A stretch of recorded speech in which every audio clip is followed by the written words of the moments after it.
Well, exactly. We wanted to make sure that we hype this thing up as much as we can. So the room is open, and we'll get started. We'll convert this over to a podcast as well. So once we're done, we'll wrap this thing up and get it out on the street for the 4th of August. But good afternoon, ladies and gentlemen. I'm Rob Robinson, your host here at Philosophy from the Frontline. I have Staff Sergeant Troutman and Staff Sergeant Schmitz here joining me today, which is pretty awesome to both see you guys again. And let's talk about your book. Without any further delay, Joe, tell us about what made you want to write the book. I mean, I know from a perspective, just broadly, we are heading into it's the 80th year of the Normandy invasion, and that is a pretty critical part of our history militarily, but also in the world. And we're losing those guys at a pretty high rate. So what we have to do is what you have taken done the yeoman's work on, and create a historical account of what happened. But tell us a little bit more about what got you started, what made you think about this and going in that direction, and why write a book. Thanks. Well, and I always was writing little tiny snips on Facebook, little tiny like recaps of what happened on anniversary dates and everything like that, and it kind of just fell to, I got time on my hands. I want to see if I can make this happen. And it was a huge challenge to try to put everything together because there's so much that happened both before the deployment and after the deployment. But I just challenged myself to try to write one chapter. If I can get through one chapter, I can get through the next chapter, write the outline for the story, write the outline for the deployment, and then kind of mesh it together with tracking down all the details, getting all the historical data, and interviewing the guys who were there to try to get their stories and make sure that their voices are heard in the book as well. Yeah, and I think that's important because understanding how to capture that stuff, finding your voice in that whole process is important too. So like when I started this podcast, it was really just, I'm going to talk to people about transition stories.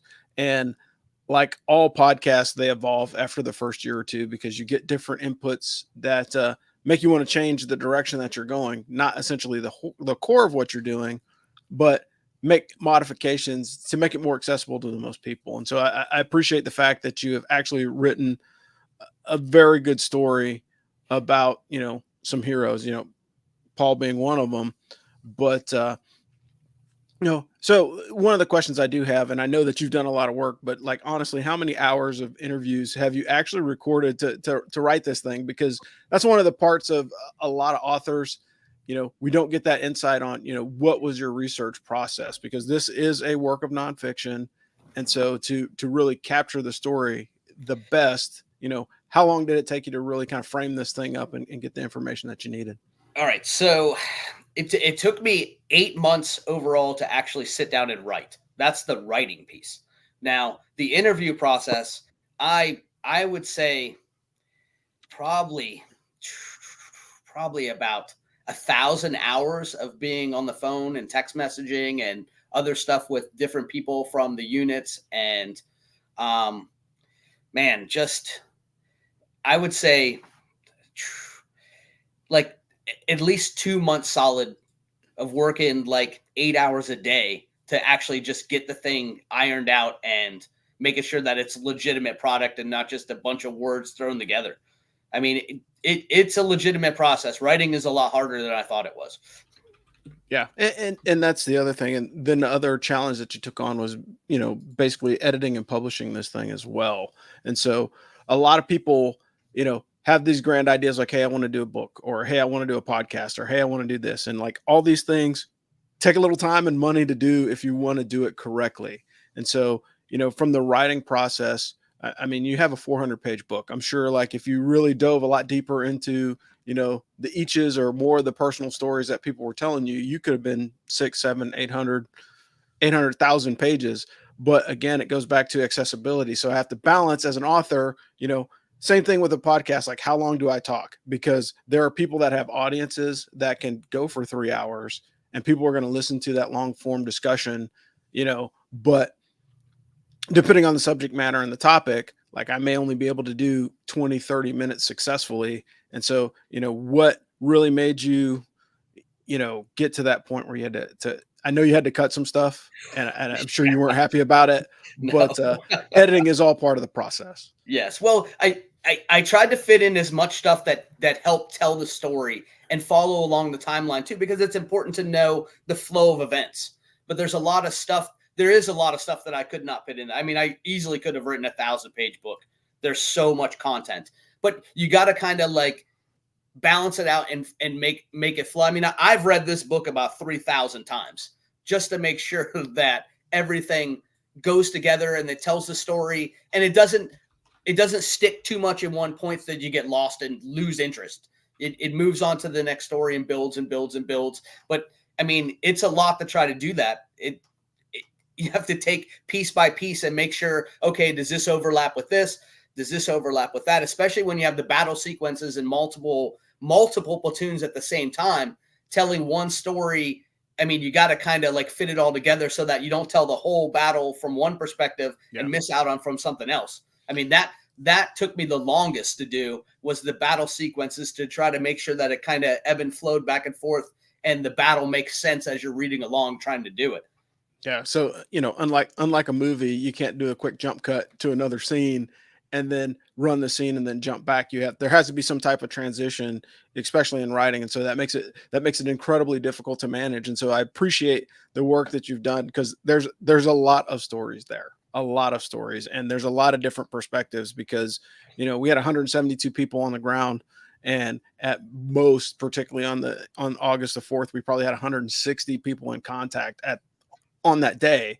And so you literally could get a 10 to 100-page synopsis from each one of those people on their perspective of what what was happening at that time when they were there. And even still, like, that doesn't even include people at Battalion, the guys from the other units that rolled out of the gate, as a QRF, or, after the fact, or the S4 guys that came out with resupply. Like, there's all these different things that happen, and trying to chunk those big moving parts together into one, cohesive story, and still have a positive narrative, or a cohesive narrative, is very, very important. But one thing I have to ask, and I have to ask both of you guys about this, like, what's one story that I don't know if you told anybody about it, Paul, or Sergeant Troutman, or Joe, something that may not be in the book that people need to know about the company and the organization? Because I have my perspective. I legitimately think that our battalion was probably one of the best in Iraq at the time. Maybe, pre 2005, pre surge, I think we were probably one of the best units as a brigade out there. But again, different flavors, different missions. And I think just from, the kinetic piece of what we experienced, we had a pretty a heavy duty experience there. But what were your guys' thoughts just overall on that first deployment? Because here we are 20 years later, and we can actually talk about it, which is nice, because a lot of the classified stuff we just couldn't address in the early part of the war with it going on. I would say, I mean, I touch a little bit about the raids that we went on in there, but you can't put every single raid in there. The volume that we did between the end of January and the beginning of March of raids, I mean, every single night, snatch and grab, going out there and just demolishing the target deck, and going on follow-on raids. I mean, you can't write the amount of raids that we went on into a story, or the whole book would just be about raids. Yeah, and I think that's an interesting thing. So we got Lieutenant Moreno jumping in on LinkedIn. So what's up, Jose? How you doing? What's up, sir? And then we've got Amber Smith saying, "Hello, fellows. Howdy." But the reality of it is it's like, yeah, that was a lot. And people don't understand, like, people that went early in the war understand that level of op tempo, where it literally was like, hey, look, we're going to raid, eat some breakfast, go to the gym, hit another target. And I mean, that literally what it was for the first, 96 hours. And you could argue politically that there was reasons why that happened, because there were some organizations, and I think that's one of the things that the folks back at home never really understood, is like, what you saw in the news wasn't actually the ground truth, and that was big. Go ahead, Paul. And one of the other things too, I mean, I think Joe and I, we've talked about it, many, many, many other times, is, I mean, we were working at such a high tempo. I think we calculated maybe we got 4 hours of sleep a day, and that consecutive sleep. I mean, we were literally just going nonstop, and we're doing this for a year, and not only that, I mean the cohesionness. I mean, anybody who's ever been in a unit understands the cohesionness, but for all of us with different backgrounds and everything to start up a brand new unit and come together and make it what it was is just, I mean, I look back on it and I'm like, good Lord, we were a bunch of kids, but look what we did as a bunch of kids. Yeah. Well, and to jump on that point really quick, one of the things that was lost is there was a lot of tension in the Army with the Stryker coming out. One, because it was a controversial topic because of General Shinseki was the first thing, and Shinseki did a lot of things that people may or may not deem controversial. At the end of the day, it really didn't matter. But the Stryker was one of those things that was like a cornerstone of people, bitching about that guy as a senior leader in the military. But there was a large community of people that had grown up on Bradley's, had been to Desert Storm, that were hating on the Stryker from the beginning because it's like, oh, this thing's not going to work. It's not going to be able to take out an M60 or not a T-72 or whatever. But the reality of it is like, that wasn't the mission. The mission was, I have a highly armored truck to dump out a whole bunch of grunts on or near an objective, so they're fresher when they get to the target. Because we all experienced JRTC or NTC rotations where you walk all night and then you hit a target and you're completely ineffective after 18 hours of walking, and everybody knows that. And for anyone to think that the Stryker was something other than that, it just shows that, like, one, they were in on the training and what we were trying to do, but they completely missed out on what that platform was designed to do at the time in the Army when it was developed. And then the flip side of that was the tail end of the year when all of a sudden everybody's going, hey, bring the Strykers, because these guys can drive 400 miles overnight and show up in the next town, and surprise, surprise, we're there. But I think that was a big thing. And I know that you've had some conversations with some of the former senior leaders in the organization that kind of filled in some of those gaps for you, Joe. I don't know what you can really talk about, but is there anything that stuck out to you from those conversations? There was a lot of politics. When I talked to General Rounds, we had a great conversation, and he filled me in on some of the politics that were going on right before we deployed. I mean, going to JRTC was a direct reflection of big Army leadership's they had no faith that we were ready to go. They thought the Stryker Brigade hadn't accomplished their mission of what they set out to do. So that's why we ended up going to JRTC right after NTC. I mean, we're the only unit in the Army that's ever done JRTC and NTC back to back. But that was a direct reflection because they didn't think we were ready to go.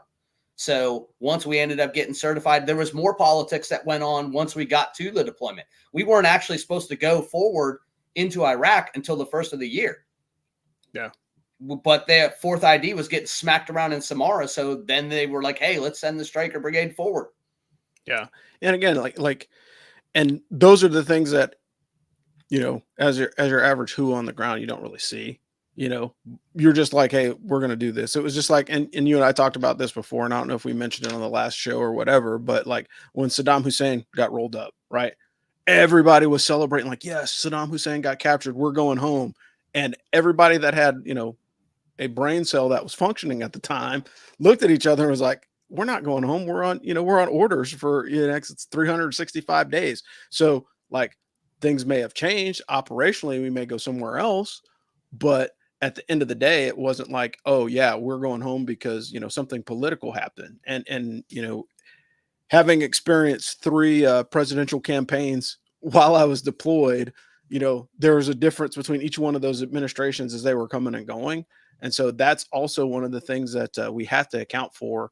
And I think you did a pretty good job of like expanding, not just to, the stories of the company, but also what was going on in the periphery of that, because there was a lot of people, again, there's entire YouTube channels that was dedicated to, sharpshooting and nitpicking the Stryker from top to bottom, because it was like, hey, it's not going to be effective.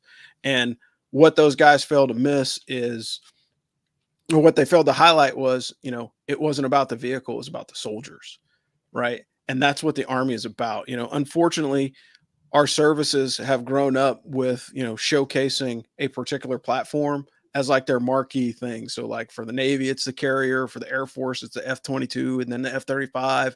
The Army, was the M1 tank, but because there have been a lot of, wide open tank battles, then it became the Bradley, then it became the Stryker, and then fast forward towards the end of the, GWAT, then it became the MRAP.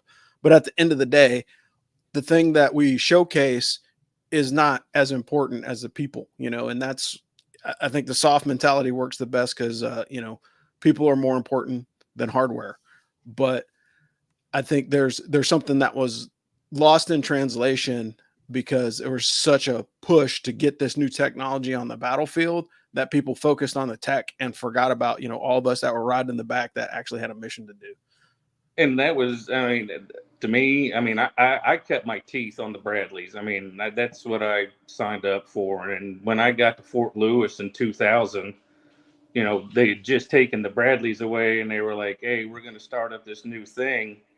And, a lot of us, we were like, nope, we're Bradley guys. We're sticking with them. We want out of here. We don't want to do this. But a lot of it had to do with, the officers in our unit that were like, look, guys, this is a brand new thing. Give it a chance, try it out, see what it's like. Let's train up on it. Let's, see what this thing can do. And, our higher ups and even, from the E5s all the way up to you as a company commander really had the morale going of, hey, look, we're going to be a part of something new. We're going to be a part of history. Let's see what this thing can do. And I re-enlisted in 2000. I think I re-enlisted the latter part of 2001 to stick with the unit because, we had already trained up so much at that time. And it was like, okay, well, let's see where this thing can go. And I remember, having conversations with people and it's like, well, what are we going to do? How are we going to do this? And it's like, I don't know. This is all brand new.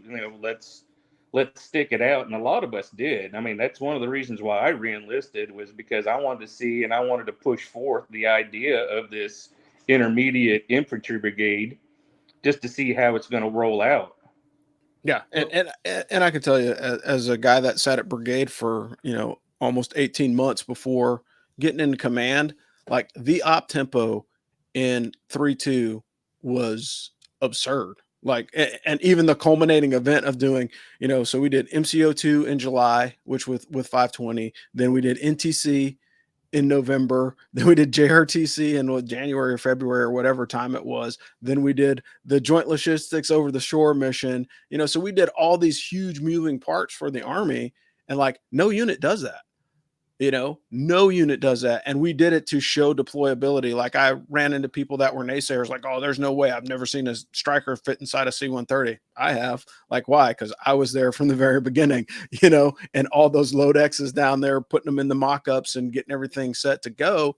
But that was all smoke and mirrors to, the grand scheme of the Army. So the majority of the people in the military had no idea all the stuff that we had gone through. Go ahead, Paul.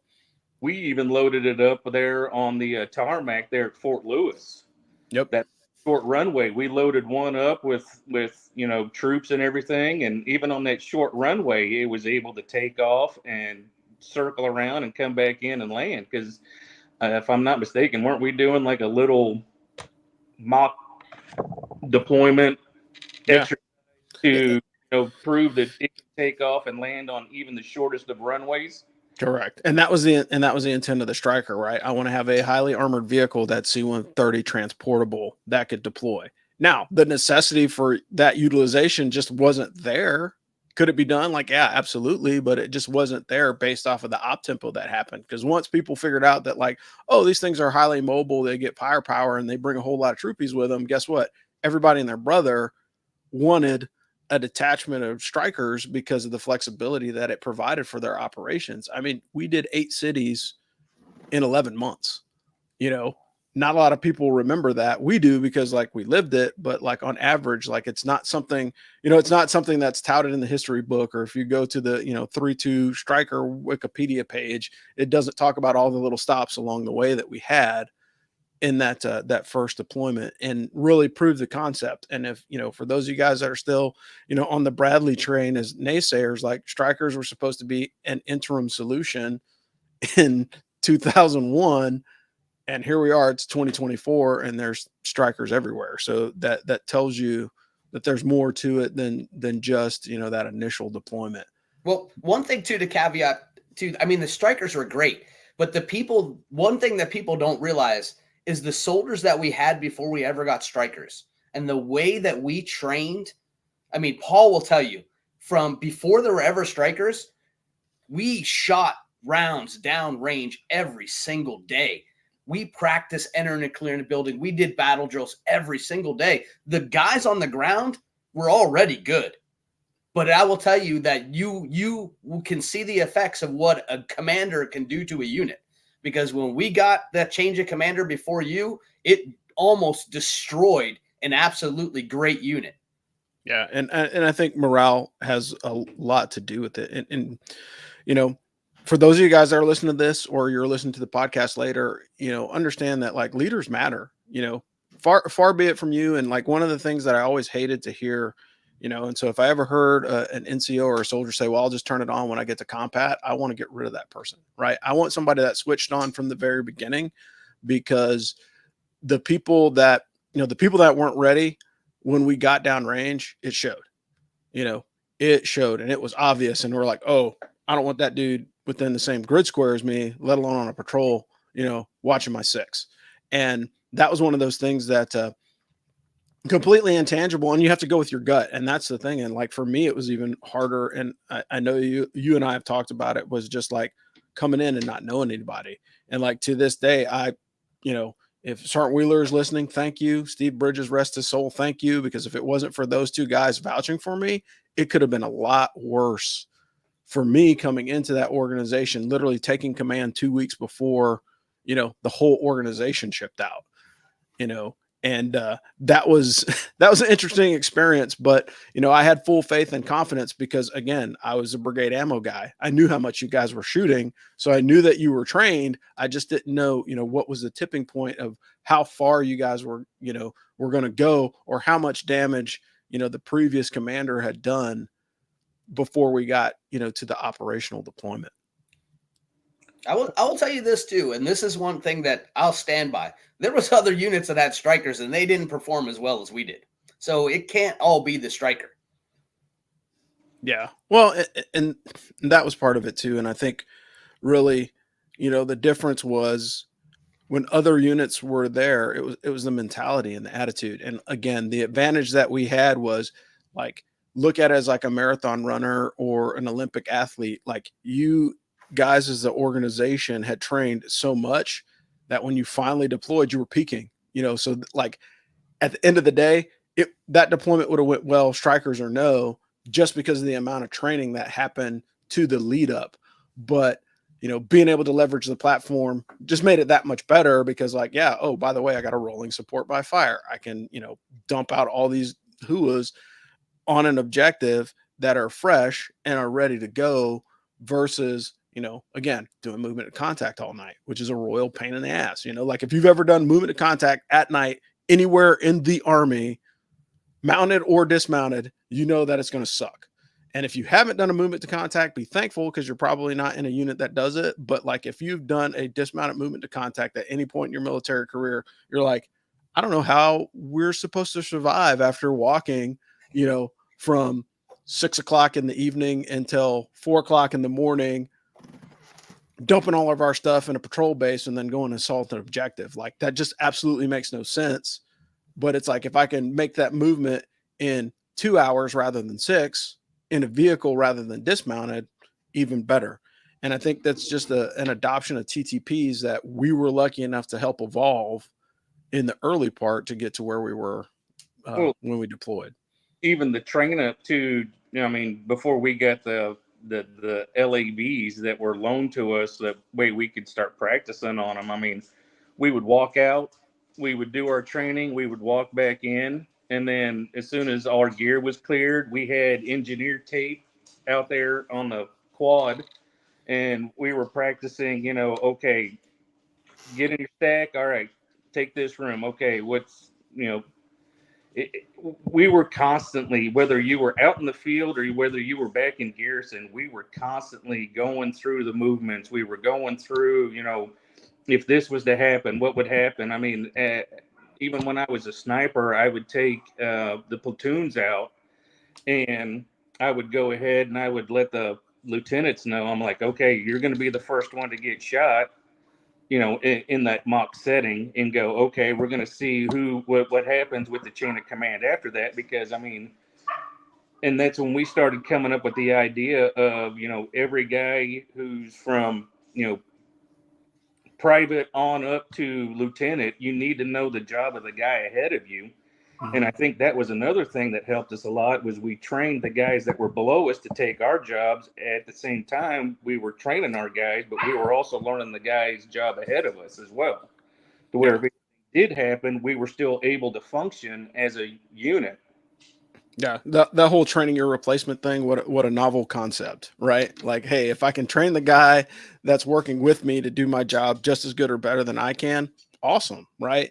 And I mean, that's one of the things that's difficult, like on the commercial side, or like when you're out of the uniform. Some people don't like that because that rub is not there. Like, I don't want somebody, I don't want my understudy to be able to outdo me, right? But the reality of it is in the military, that's perfectly okay. Two things that's okay in the Army is make sure that your replacement is better than you, and plagiarism. Those two things are perfectly authorized, because if it works, why change it? And I think that's something that's very important. But we're getting close to 30 minutes, so I don't want to keep this more than about a half hour to 40 minutes. But Joe, just like cutting room floor, one story or something that didn't make the book that we still need to know.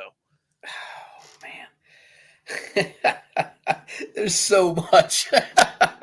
I'm going to tell you a funny story that wasn't from the deployment, that was from the train up. Okay. So there was a lot of friction between me and my predecessor, Sergeant Bland. You met Sergeant Bland, and you dealt with him a little bit when we were in Kuwait. But me and Sergeant Bland, I mean, he was the old bull, I was the young buck. We clash heads, and Paul will tell you, we used to clash heads a lot. So I didn't put this one in the book, but it's pretty funny. Every morning he would go and he would get a Reese's cup. And he would eat one of his Reese's cups, and he would go to his meeting, and he would come back all irritated. And I got mad at him one day, and I ate his other Reese's cup. And then I started eating his other Reese's cup every single day. And one day he came back and he caught me, and he was like, so mad. I'm so irritated with you right now, Sergeant Troutman. And he got a blue paint marker, and he put a blue B on the Reese's cup. And he said, everything in this office that has a blue B on it is mine. And me being maybe a little smart ass that I am, when he left, I put a blue B on every single thing in the entire office. The computers, the markers, every single thing had a blue B. So Sergeant Wallmeyer and the first sergeant came in, saw the blue Bs, and they were like, nope, I don't want any part of this. You are on your own on this one, Joe, and have fun with that. And yeah, I mean, just hilarious. Yeah, that's a good one. Yeah, and I will tell you, and I'll be remiss before we wrap this up, is just to remind everybody, like yes, we lost soldiers on that deployment. We lost 3, right? And those guys truly were our guardian angels. So Wesley, Blickenstaff, and Bridges, losing those guys, it sucked in the moment, and I think it affected everyone. And like one of the things that I've seen, just over many years in the uniform, and I'm sure you guys can attest to that, it's like the guys that really get hurt are usually the guys that are the most endearing to the organization, or at least it feels that way, right? So like somebody gets hurt, like, oh, that was my best man in my wedding, or we just took a road trip this weekend together, or like he was the best grandson ever known to man. And so, understanding, that loss and being able to process it and still be successful, I think, for many organizations, that would have been debilitating. But again, it goes back to the amount of training that the company had prior to that incident that allowed you to overcome it, because you were able to just default to your training after that incident happened.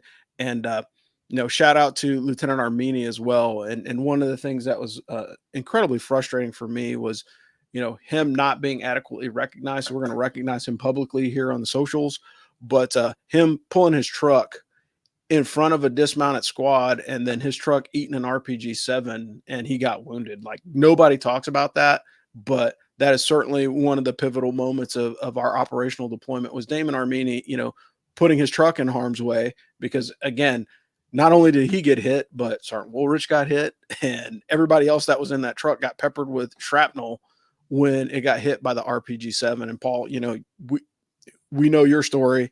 I don't know if you want to tell any part of it or whatever, but at the end of the day, like on the 4th of August, Paul is sitting here talking to us right now. And like, if you guys don't know, Paul was one of the more significant casualties that we had in the company, but yet and still, he's still here and he's ready to go. And it was something that I always carried with me too, is I used to tell these guys, and you guys will remember this, when I said like, hey, if something happens to you, the best that I can do is have an American pounding on your chest if you die. Right. Yeah. Right. And I say that not in a pejorative sense, but that means like I've gotten you to a point where you're medevaced and you're safe. We had soldiers in our own brigade that did not have that luxury in other parts of the theater that didn't make it back home, and they didn't have, an American pounding on their chest before they expired. And that's a tragedy.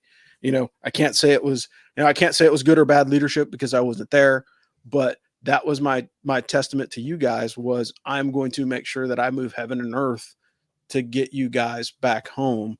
And, when you got wounded, Paul, like there was no discussion, when you got hit, and the SOP in the company was, if you lose comms, you head back to the FOB, you get back into somewhere safe, and then you assess the damage. And like when you and Lieutenant Armini got hit, like the guys did what they were supposed to do. And you guys got home, and there's horror stories and everything else of what happened after you guys got to the cache. But even in those moments, like for you guys to survive your injuries, as significant as they were at the time, and with everything else that was going on, is just another testament to, the guys to the left and right of you, because they were able to get you out like in the middle of a pretty damn huge gunfight. Oh, definitely. No, the one thing that, I know it's not going to be in the story, but a big, shout out to my saw gunner at the time, which was Kevin McFadden, because once I realized that I had no feeling in my legs, he pulled me down and he opened up the body armor, and he was like, searching around for the wounds and everything. And he was like, hey, Sarn, he goes, I can't find the entrance wound. He goes, but I've got your exit wound. And I was like, all right. I was like, well, plug it. And he goes, and, as well as I do, we carried tampons over there. And he was like, stuck one in there. And he was like, well, damn. He goes, that's a big ass hole. He goes, I got to stick two in there. And I was like, well, plug it up. I was like, I don't want to bleed out on the floor. And sitting there thinking, in my head, I was like, God, if you're going to take me, do it now, because I don't want my son or my wife at the time to, or my family to suffer. And I remember saying this in my head, and Kevin looked down at me, looked straight in my eyes. I'll never forget this. And he goes, hey, Sergeant, you ain't going nowhere. You're staying right here with me. And right then and there, I was like, I'm good to go. I was like, I'm with my brothers. I'm not going anywhere. We're going to get back in this fight. Yeah, for sure. And like I said, that was the craziest thing, because, like when we first got into theater and Mosul and everything else, it was like, hey, all you got to do is call the cache and we'll shut down the runway and you guys can drive across right to the hospital. And, it sounded like freaking hooey, like, oh, they're going to wave off aircraft to freaking, let somebody get to the hospital. And sure enough, when we made that call, they did it not once, but twice for us in the middle of that gunfight. And that's how you and Damon were able to get to the cache very quickly, is because they opened up that southern gate at the airfield and you guys just drove across the middle of the tarmac and got to the aid station. And I say thank you to all the people that worked on you. And those were nameless, faceless people, because I didn't even get to see or meet anybody that took care of you guys.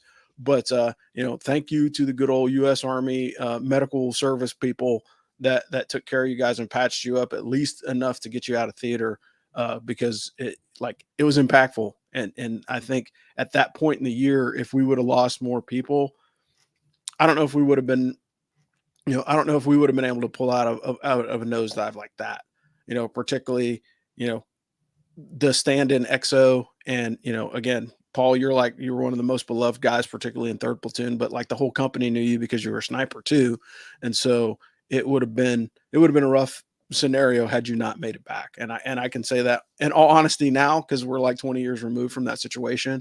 But thank the airborne ranger in the sky that you made it home, and we're able to have this conversation today.